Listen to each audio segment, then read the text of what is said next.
നമ്മളിങ്ങനെയൊക്കെ ചെയ്യും. ഞാനും നോയമ്പെടുത്ത് കഴിഞ്ഞാൽ വൈകുന്നേരം ആകുമ്പോൾ കിട്ടുന്നൊക്കെ ഞാനും തിന്നാറുണ്ട്. പക്ഷെ ഇതിനൊരു വളരെ സയന്റിഫിക് ആയ ഒരു വശം ഇതിന്റെ പിറകിലുണ്ട്, നമ്മൾ കാണാതെ പോകരുത്.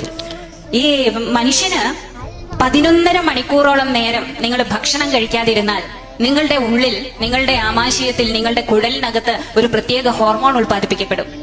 ആ ഹോർമോൺ വെറുതെ ഉൽപ്പാദിപ്പിക്കുന്നതല്ല, അത് നിങ്ങളുടെ ശരീരത്തിന് ഓട്ടോ ഇമ്മ്യൂണിറ്റി, നിങ്ങളുടെ ശരീരത്തിന് ഇമ്മ്യൂണിറ്റി പവർ കൊടുക്കും.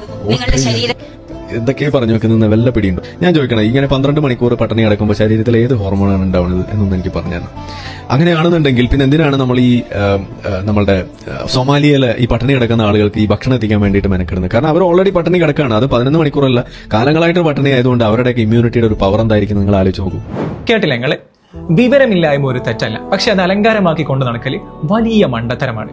മാസങ്ങളോളം വർഷങ്ങളോളം ഭക്ഷണമില്ലാതെ പട്ടിണി കിടക്കുന്ന സോമാലിയക്കാരോടാണ് 10-11 മണിക്കൂർ നോമ്പെടുക്കുന്ന മുസ്ലിങ്ങളെ ഇവനൊക്കെ ഉപമിക്കുന്നത്. അത്രക്കുണ്ട് ഇവന്റെയൊക്കെ വിവരം. നല്ല ഒന്നാന്തര മെഡിക്കൽ ഡോക്ടർ പറഞ്ഞിട്ട്, അതും മുസ്ലിം അല്ലാത്തൊരു ഡോക്ടർ പറഞ്ഞിട്ട് ഈ സോ കോൾഡ് ഹോമിയോപ്പതി ഡോക്ടർക്ക് മനസ്സിലായില്ല പോലും നോമ്പെടുത്താൽ കിട്ടുന്ന ഇമ്മ്യൂണിറ്റി എന്താന്നുള്ളത്. മനസ്സിലായില്ലെങ്കിൽ ഞാൻ പറഞ്ഞുതരാം, നോക്കിക്കോ. സംഘികളോടൊപ്പം ചേർന്നിട്ട് മുസ്ലിങ്ങളെയും ഇസ്ലാമിനെയും തെറി പറഞ്ഞ് നടന്ന് നേരം കിട്ടുമ്പം, എപ്പോഴെങ്കിലും നേരം കിട്ടുമ്പോൾ കയ്യിലുള്ള ഫോണൊക്കെ എടുത്തിട്ട് ആ ഗൂഗിളൊക്കെ ഒന്ന് സെർച്ച് ചെയ്ത് നോക്കിയാൽ കാണാം. തലയിൽ ചാണകത്തിന് പകരം തലച്ചോറുള്ള ഡോക്ടേഴ്സും സയന്റിസ്റ്റുകളും ഒരുപാട് വർഷക്കാലം റിസർച്ച് നടത്തി കണ്ടെത്തിയ കാര്യങ്ങളാണ് ഇതൊക്കെ. സമയം കിട്ടുമ്പോൾ അതൊക്കെ ഒന്ന് എടുത്ത് വായിച്ചു നോക്കിക്കോ. ഇതൊന്നും കേരളത്തിലെ മുസ്ലിയാക്കന്മാർ എഴുതി വെച്ചല്ല എന്ന് എല്ലാവർക്കും അറിയാലോ, അറിയണമല്ലോ. ഇതൊന്നും 4-5 കൊല്ലം മെഡിക്കൽ കിതാബുകൾ ഓതി പഠിച്ച നമ്മുടെ ഹാർപിക് ഡോക്ടർക്ക് അറിയാത്ത കാര്യമൊന്നല്ല.